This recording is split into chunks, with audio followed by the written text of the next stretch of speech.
Well, welcome to our class on the life of David. This is class number 7, entitled Troubles Follow.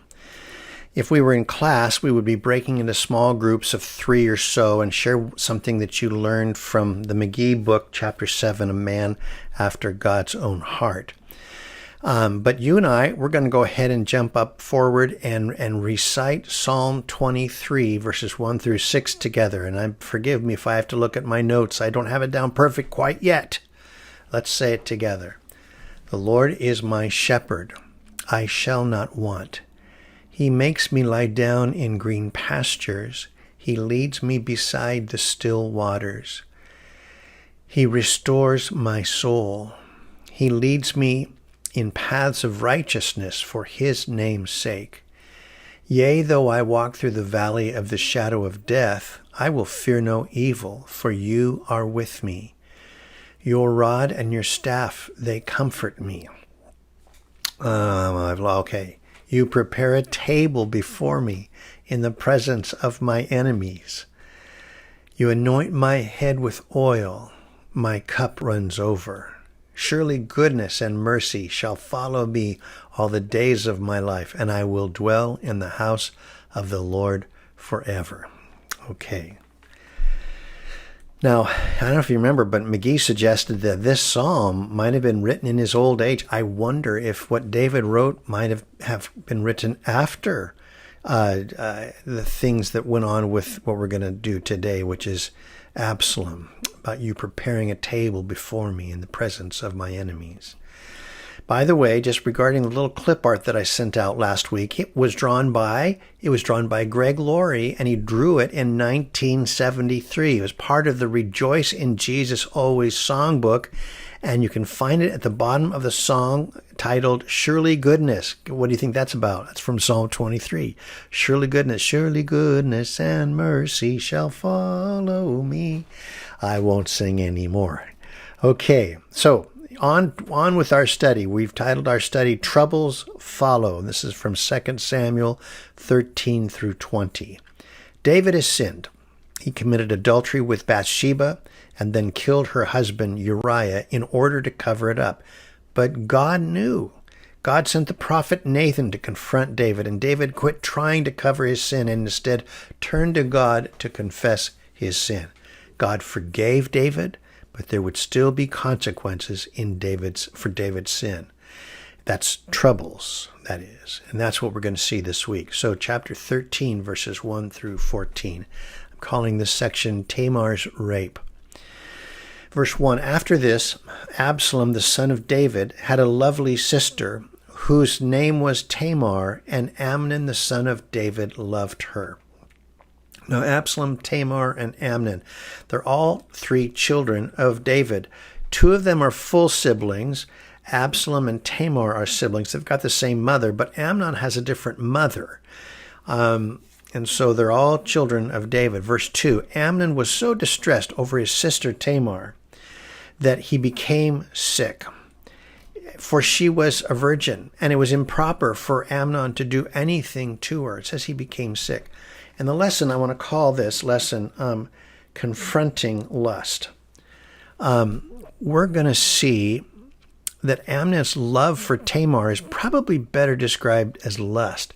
Lust is a strong desire that causes trouble, heartache, all kinds of trouble with lust. It was not right for Amnon to do anything for her for a couple of reasons. Number one, he just wanted sex, and he is not married to this girl. The Bible says that sex outside of the blessing of marriage is just wrong. 1 Corinthians 6:18 says, flee sexual immorality. Every sin that a man does is outside the body, but he who commits sexual immorality sins against his own body. So it's wrong because they're not married. And secondly, my gosh, he's her half-brother. Leviticus 18:9 says, the nakedness of your sister, the daughter of your father, or the daughter of your mother, whether born at home or elsewhere, their nakedness you shall not uncover. I think this kind of covers the idea of a half-sister. So what do you do with thoughts that are just wrong like this? Amnon is going to let these thoughts harbor in his mind until they make him sick. he's eventually going to act out on them. Well, if possible, we need to learn the discipline of not being at the mercy of our thoughts, but learning to take charge of our thoughts. 2 Corinthians 10:5 says, "We destroy arguments and every lofty opinion raised by the knowledge of God, and take every thought captive to obey Christ." Sometimes all we can do is just get up and move, get up and run. Paul says to Timothy, 2 Timothy 2:22, "Flee also youthful lusts, but pursue righteousness, faith, love, peace with those who call on the Lord out of a pure heart." You notice we don't just flee from things, but we need to pursue healthy things instead for our minds. And let me just ask the question, do you understand that some of your desires are wrong? Nip it in the bud. It's easier if you learn to deal with those things, the desires, earlier on than to let them cook and stew in your mind. Learn to change your thinking. Verse 3, "But Amnon had a friend whose name was Jonadab, the son of Shemaiah, David's brother." Now, Jonadab was a very crafty man. And by the way, Jonadab is not a guy you want to have as your friend. He's not that great. Verse 4, "And he said to him, 'Why are you, the king's son, becoming thinner day after day? Will you not tell me?' Amnon said to him, 'I love Tamar, my brother Absalom's sister.' So Jonadab said to him, 'Lie down on your bed and pretend to be ill. And when your father comes to see you, say to him, Please let my sister Tamar come and give me food and prepare the food in my sight, that I may see it and eat it from her hand.'" And so Amnon is going to follow Jonadab's advice. That's verses 6 through 13. And when Tamar realizes what Amnon has in mind, she tries to talk him out of raping her, because that's his goal. So verse 14 says, "However, he would not heed her voice, and being stronger than she, he forced her and lay with her." He forced her. The lesson says this is not true love. This is not the right kind of love. 1 Corinthians 13, verses 4 through 7. Paul writes this, "Love is patient and kind. Love is not jealous or boastful or proud or rude. It does not demand its own way. It is not irritable. It keeps no record of being wronged.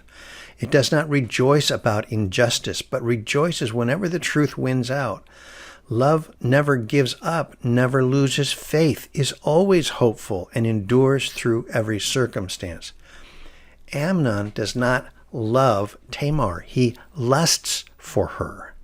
If a person claims to be in love with you, and yet they're pushing you to do something that you know is wrong, then we have a problem.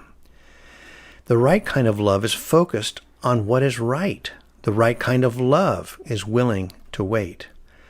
Verses 15 through 22, we have the response to rape. Verse 15, "Then Amnon hated her exceedingly, so that the hatred with which he hated her was greater than the love with which he had loved her. And Amnon said to her, 'Arise, be gone.' So she said to him, 'No, indeed, this evil of sending me away is worse than the other that you did to me.' But he would not listen to her. Then he called his servant who attended him and said, 'Here, put this woman out, away from me, and bolt the door behind her.'" Amnon hated her. We call this true lust. Not true love, but true lust. Today the world wants your relationships built on looks, on attraction, on lust. Yeah, lust just leads to trouble. Amnon hated her after sex. This is very typical of a relationship built on lust. His attraction to her was purely physical, and after he's satisfied, his real feelings about her surface. A guy who's pressuring a girl into a physical relationship doesn't love her. He's only thinking of himself. Even when a girl gives in and after the guy says he still loves her, that doesn't make it a healthy love. Love waits until the time is right. That's the basis for trust, or what we call fidelity.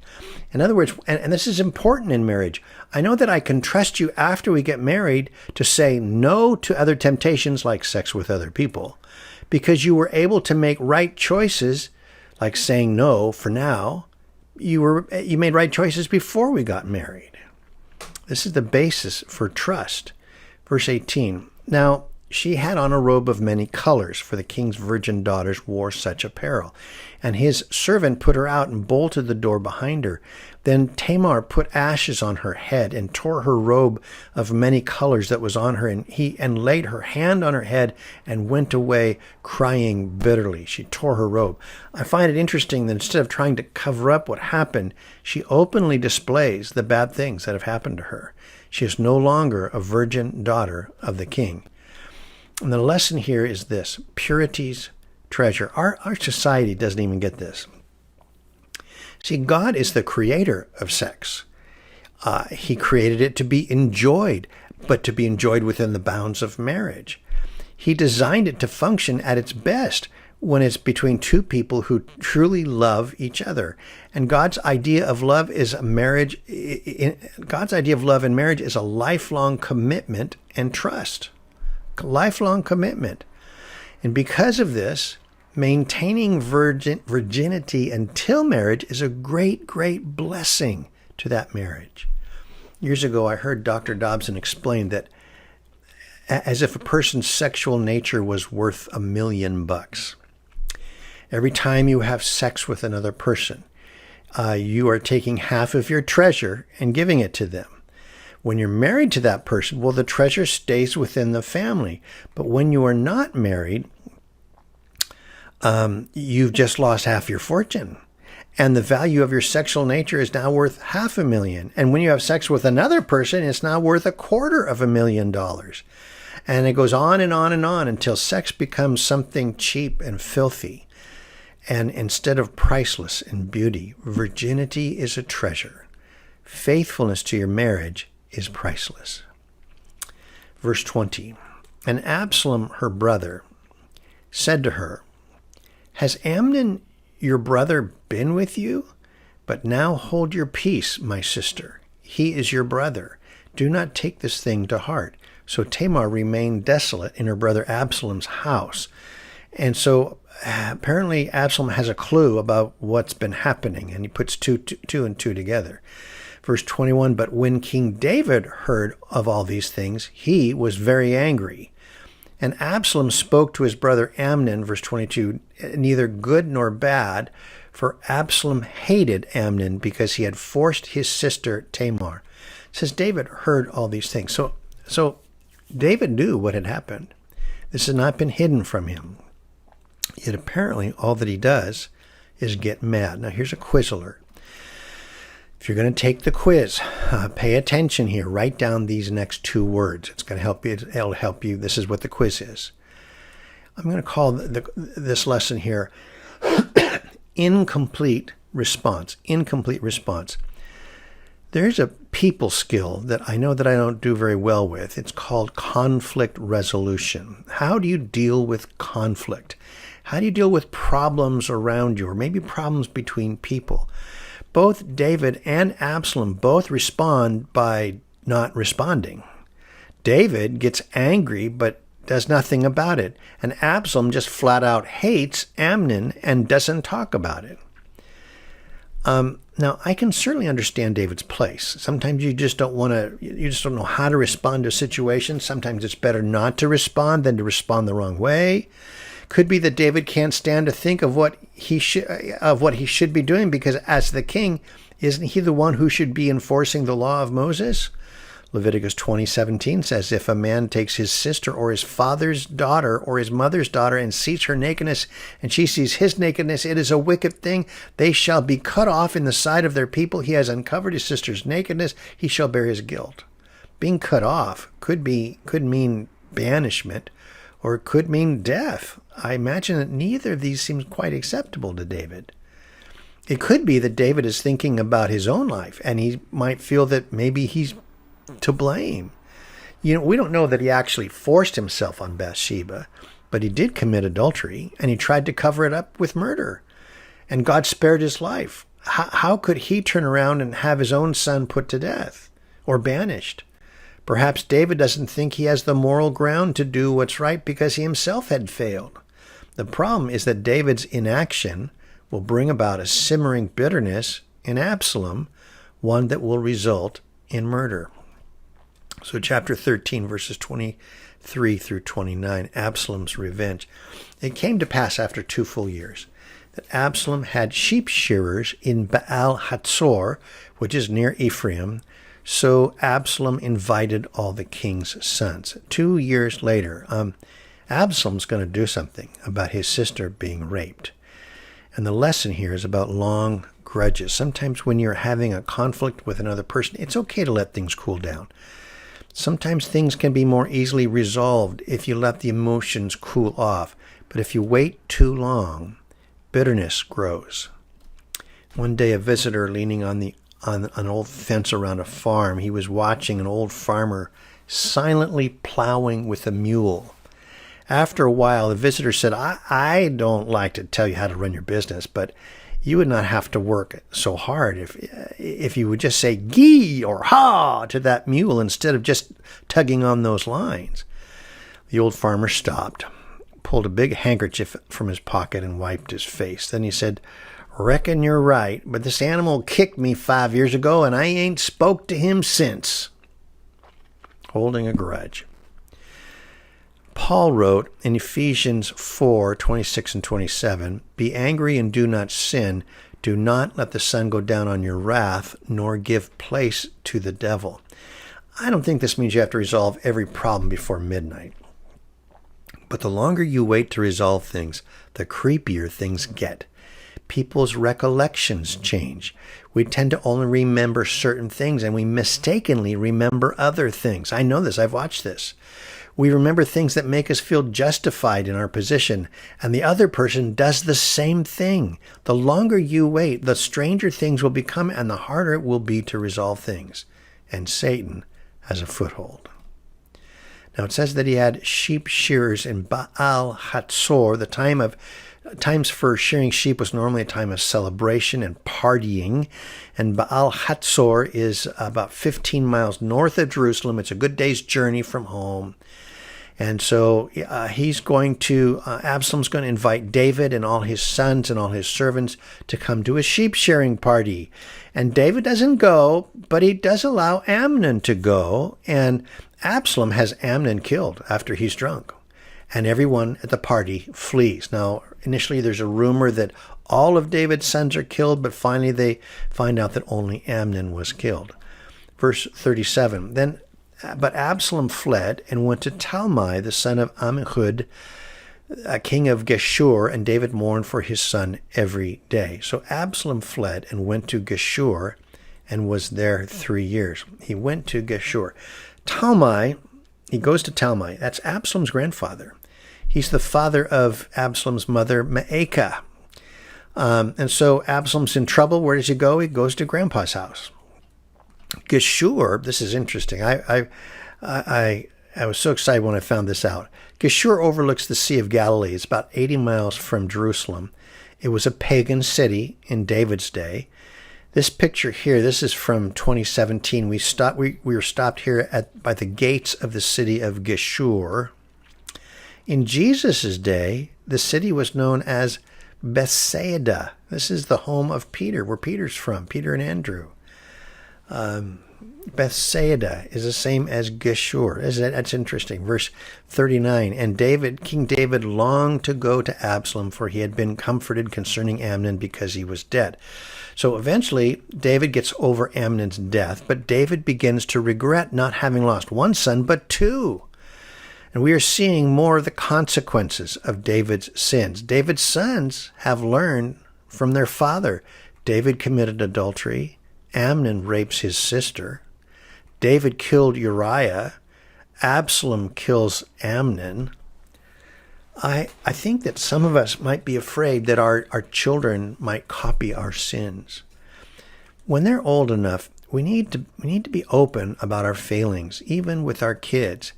We also need to be open about the pain of sin. We need to be open about God's forgiveness, and we need to tell them about God's restoration. Don't be afraid to be open about your sins. Chapter 14, the woman from Tekoa. We're going to skip through chapter 14. Let me just sum it up by saying that after some help from his cousin Joab, Amnon is brought back to Jerusalem after 3 years. For a while, he's not allowed to see the king, but after 2 more years, he's finally able to see his dad, David. There's a whole study in my notes. I won't take time to do it here. So it's now 5 years after Absalom kills Amnon, and Absalom is now back living in Jerusalem. Chapter 15. After this, it happened that Absalom provided himself with chariots and horses and 50 men to run before him. Now, as far as we can tell from 2 Samuel chapter 3, Absalom may be the next in line for the throne, according to the old standard rules of the oldest inheriting the throne. Absalom has apparently been restored to David's good graces. He begins to act as a crown prince, and he's now got his own limousine and his own hefty contingent of secret servicemen. He feels like he deserves to be king. Unlike his father, though, he's not willing to wait until God puts him on the throne. So verse 2, now Absalom would rise early and stand beside the way to the gate. So it was whenever anyone who had a lawsuit came to the king for a decision, that Absalom would call to him and say, "What city are you from?" And he would say, "Your servant is from such and such a tribe of Israel." Then Absalom would say to him, "Look, your case is good and right, but there is no deputy of the king to hear you." Now, all this took place at the way to the gate. The gate of a city was where business was carried out in the cities, where the courts were. It's where government was located. If you had a matter that needed settled in court, this is where you'd go. And so Absalom gets up early every morning to hang out on the road before the people get to the gate. And that's where he gives this little spiel, which, of course, is not true. Kind of sounds like he's running for office. There's nothing new under the sun. Verse 4, moreover, Absalom would say, "Oh, that I were made judge in the land, and everyone who has any suit or cause would come to me, then I would give him justice."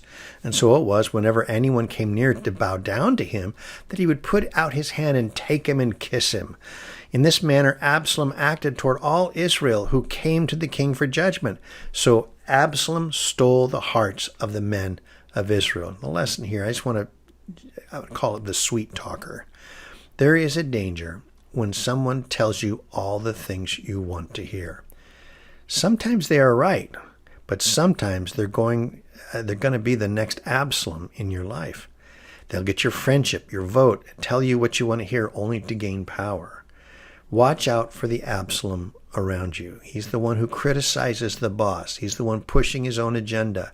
He's the flatterer, and he's wrong. Verse 7, now it came to pass after 40 years that Absalom said to the king, "Please let me go to Hebron and pay the vow which I made to the Lord." Now, some manuscripts say 4 years. It happened after 4 years, and that kind of makes more sense.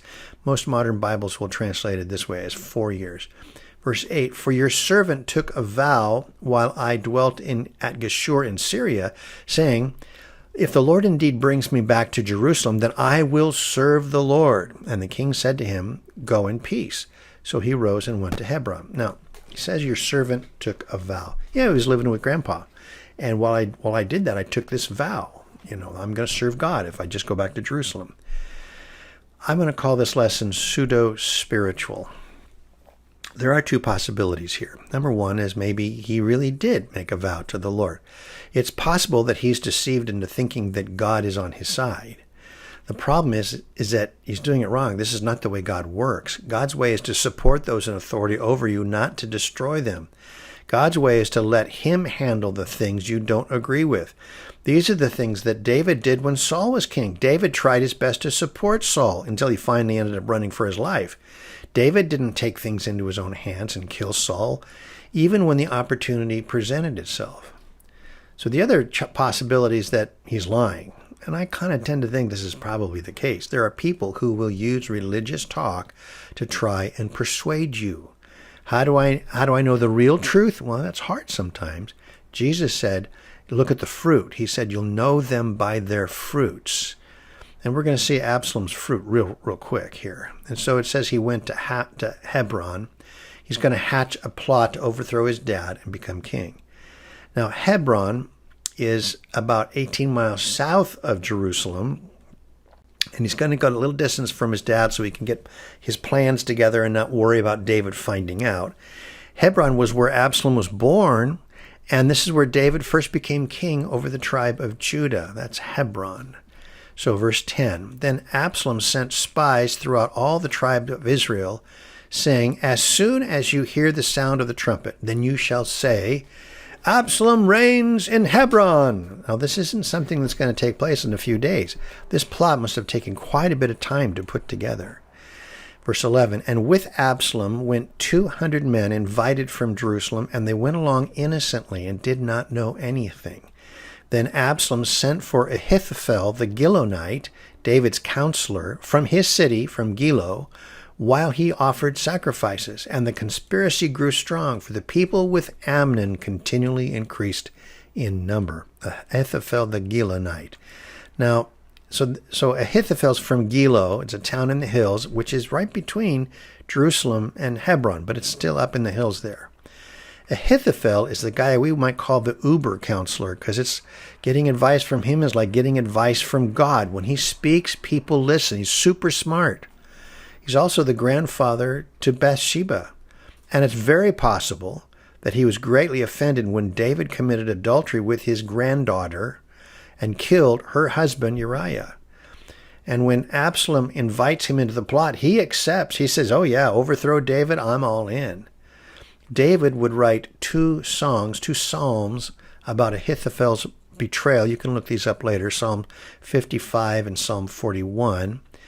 And these songs are a prophetic picture of another betrayer, Judas Iscariot. The New Testament uses these psalms as pictures of Judas. Chapter 15, verses 13 through 37, David flees Jerusalem. Now a messenger came to David, saying, the hearts of the men of Israel are with Absalom. So David said to all his servants who were with him at Jerusalem, arise and let us flee, or we shall not escape from Absalom. Make haste to depart, lest he overtake us suddenly and bring disaster upon us, and strike the city with the edge of the sword. He says, let us flee. The lesson here I want to call resolving conflict, just to think about some of these things. When you're at odds with someone, there's lots of ways to resolve conflict. And I think the main two are this. First is to attack. Now, some of us feel that if a conflict is going to be resolved, we better face it head on and deal with it. We may tend to be good. If we think this way, we probably tend to be good at arguing. We're quick on our feet. We might even feel like we've got a scriptural reason to attack, because the scripture says, let us therefore pursue the things which make for peace and the things by which one may edify another. So when we come up against conflict, we have to go head on. We're going to push to make peace, The second way is to retreat. You can attack or retreat. Some of us would prefer to retreat. When there's someone who has expressed something difficult towards us, we do whatever we can to avoid them. We also might feel like we've got scriptural authority and might quote things like Jesus said, I tell you not to resist any evil person, but whoever slaps you on the right cheek, turn the other to him also.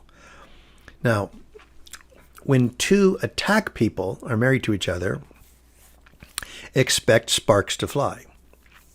When two retreat people are married to each other, expect that things don't get resolved and maybe resentments might grow. When an attack person is married to a retreat person, the retreat person might be always on the run. So what does Absalom do? He attacks. What does it look like David's doing? It looks like he's retreating. But be careful here.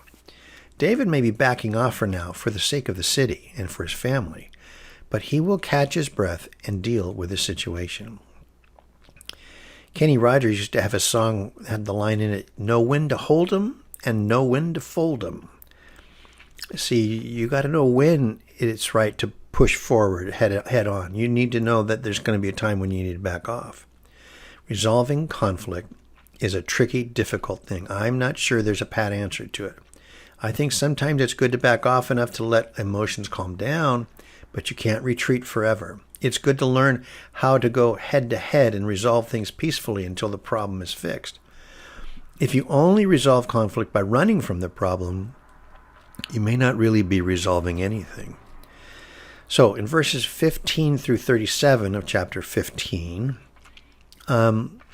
David will leave Jerusalem for now. Some people will join him for the fight ahead, and some people, like his friend Hushai, will be asked to stay behind and give David intelligence updates, we might say. In chapter 16, you can read later about how Saul's servant Ziba will tell David that Mephibosheth is quite glad that David's leaving. Maybe he might think that they're going to make him king or something.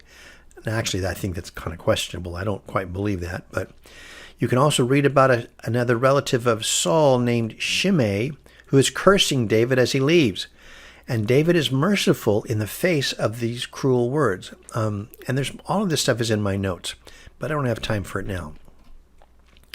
Verses 15 through 23, we get Ahithophel's advice. See, Absalom will arrive in Jerusalem, and Ahithophel is with him. David's true friend and counselor, Hushai, will greet Absalom, and he pledges to be loyal to Absalom. And Absalom now has David's top two advisors at his side, and it's time to ask them what to do next. Verse 20, then Absalom said to Ahithophel, give advice as to what we should do. And Ahithophel said to Absalom, go into your father's concubines, whom he has left to keep the house, and all Israel will hear that you are abhorred by your father. Then the hands of all who are with you will be strong. So they pitched a tent for Absalom on the top of the house, and Absalom went into his father's concubines in the sight of all Israel. Now the advice of Ahithophel, which he gave in those days, was as if one had inquired at the oracle of God. So was all the advice of Ahithophel, both with David and with Absalom. And so he went into his father's concubines. And I'm going to call this lesson Sin's Harvest. David had sown the seeds of sin with Bathsheba, and now he's reaping the full crop. Nathan prophesied when David had sinned. He said this, thus says the Lord, behold, I will raise up adversity against you from your own house, and I will take your wives before your eyes and give them to your neighbor, and he shall lie with your wives in the sight of the sun. And now it's happening. The Bible says, do not be deceived. God is not mocked. For whatever a man sows, that he will also reap. For he who sows to his flesh will of the flesh reap corruption, but he who sows to the Spirit will of the Spirit reap everlasting life. And so David is kind of reaping what he sowed. Sometimes I wonder if we could just look ahead and see the full consequences of where our sin is leading. I wonder if we would still do it. This is a horrible thing. Chapter 17, heading to war. The nation is now heading to civil war. Ahithophel will give advice on attacking David, but Absalom's going to decide to go with Hushai's advice. And it says in chapter 17, verse 23, now when Ahithophel saw that his advice was not followed, he saddled a donkey, arose and went to his home, to his city. He put his household in order and hanged himself and died, and he was buried in his father's tomb. How about that? It's kind of like, well, follow my advice or I'll go kill myself. Well, he actually does this. If David will make it across the Jordan, he'll settle in the city of Mahanaim. That's the city that years ago Ishbosheth, Saul's son, had been ruling from after Saul had died. And David will be met by some friends in Mahanaim. I've got some interesting stuff in my notes, but I don't have time for it here. Chapter 18, we see Absalom's defeat. This is the war chapter. Before the big civil war begins, David calls all the troops together and he begs them to deal gently with Absalom. So what does Joab do? He finds Absalom and he kills him, and the war is over. Joab, I guess, is nothing if not expedient. When messengers reach David, they tell him about the victory as well as Absalom's death. And in chapter 18, verse 33, it says, then the king was deeply moved and went up to the chamber over his gate and wept. And as he went, he said thus, O my son Absalom, my son Absalom, if only I had died in your place. O Absalom, my son, my son. Chapter 19, first 8 verses. So Joab hears how David is making such a public show of mourning over Absalom. Such a show that David's friends aren't sure if they should be happy that they won. Joab confronts David in verse 7. He says, "Now therefore arise, go out and speak comfort to your servants. For I swear by the Lord, if you do not go out, not one will stay with you this night. And that will be worse for you than all the evil that has befallen you from your youth until now." Then the king arose and sat in the gate. And they told all the people, saying, there is the king, sitting in the gate. So all the people came before the king, for every one of Israel had fled to his tent. And so he said, "Speak comfort to your servants."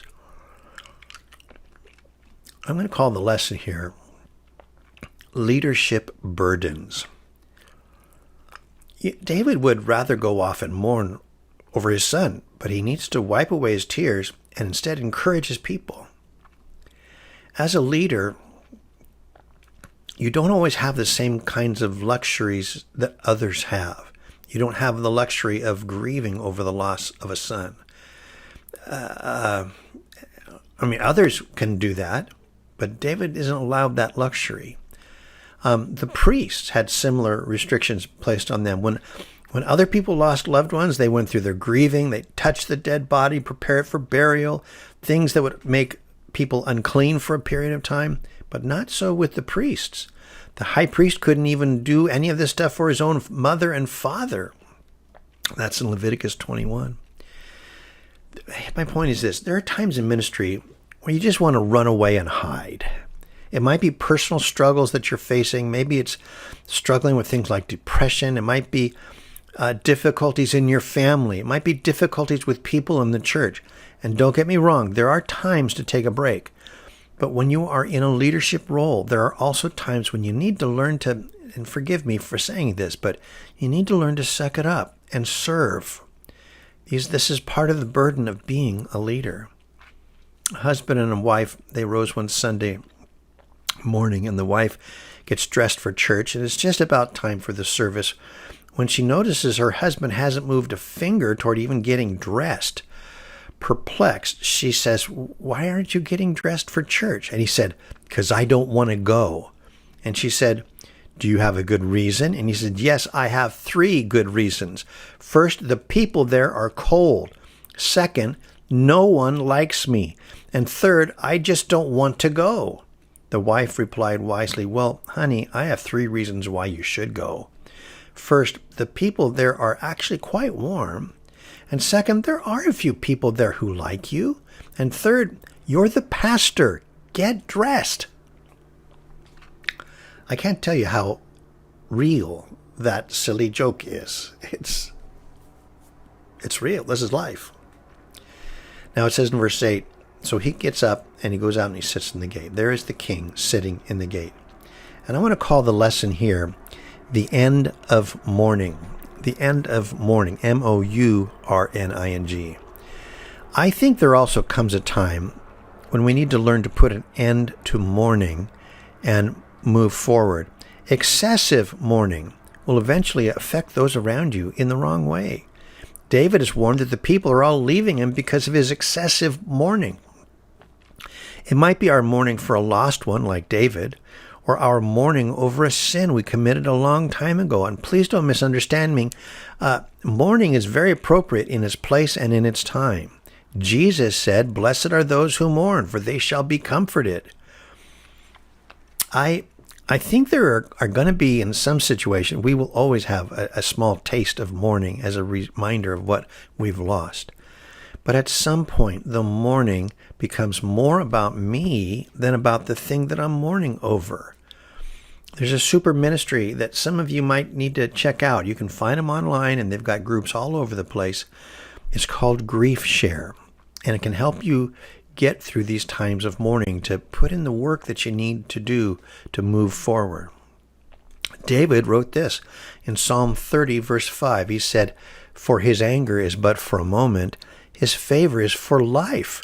Weeping may endure for a night, but joy comes in the morning."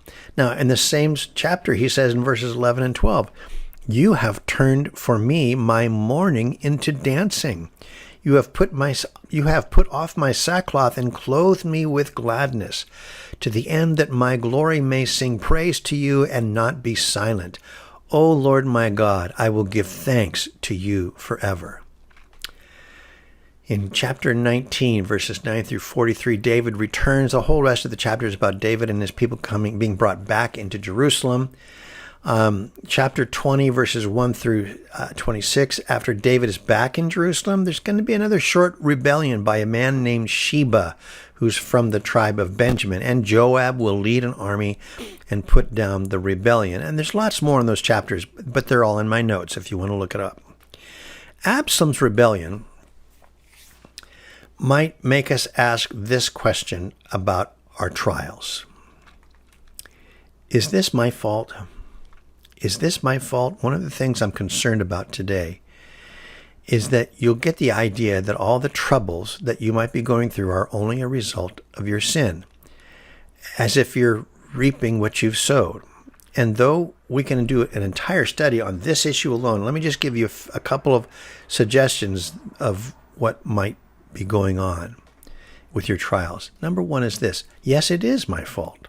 Yes, it is. And sometimes that is the hard, cold fact. It was my fault. But be careful that you aren't stopped from following God because of shame. A gal named Brene Brown, she's a researcher, and she talks on subjects related to counseling. And I'm not sure she's a Christian. I don't know, she might be, but she often has some good insights that are very parallel to Scripture. Here's Brene. There's a great quote that saved me this past year by Theodore Roosevelt. A lot of people refer to it as the man in the arena quote. And it goes like this: "It is not the critic who counts.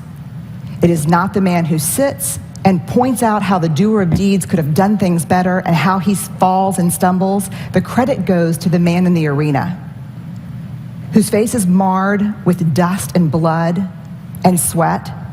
But when he's in the arena at best, he wins, and at worst he loses. But when he fails, when he loses, he does so daring greatly." And that's what this conference to me is about.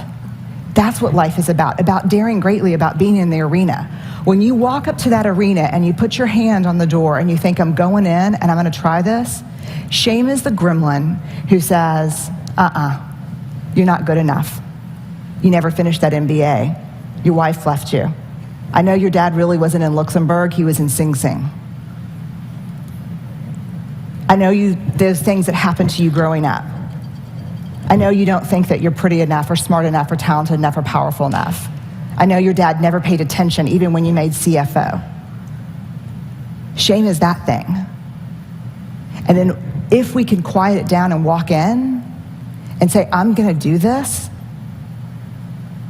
we look up and the critic that we see pointing and laughing, 99% of the time is who? Us. Shame drives two big tapes, never good enough. And if you can talk it out of that one, who do you think you are? And of course, we know that Satan, the accuser of the brethren, will also do all that he can to stop us through shame. So what do? Well, first we confess our sin. Don't be crushed by shame.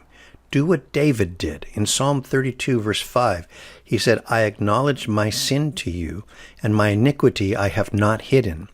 I said, I will confess my transgressions to the Lord, and you forgave the iniquity of my sin.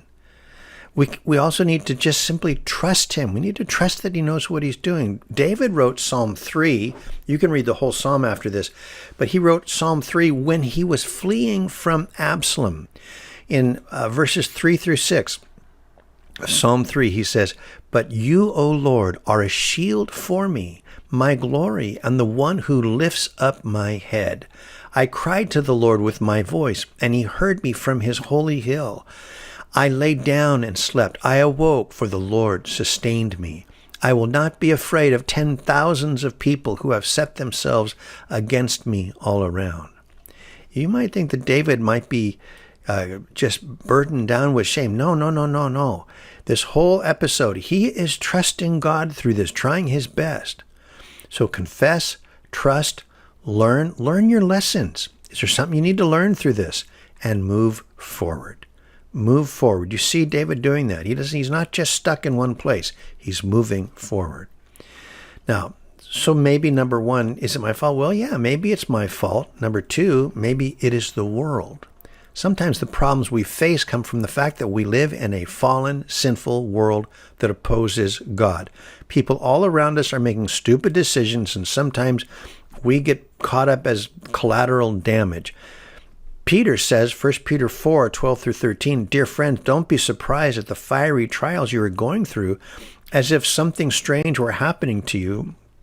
Instead, be very glad, for these trials make you partners with Christ in his suffering, so that you will have the wonderful joy of seeing his glory when it is revealed to all the world."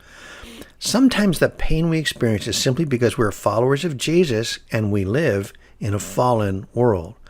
And number three, another thing to think about is that maybe God is growing us. Maybe he's growing me. No matter what the reason is, no matter what trials, why trials are here, the trials help me mature. James chapter 1, verses 2 through 4 says, "My brethren, count it all joy when you fall into various trials, knowing that the testing of your faith produces patience.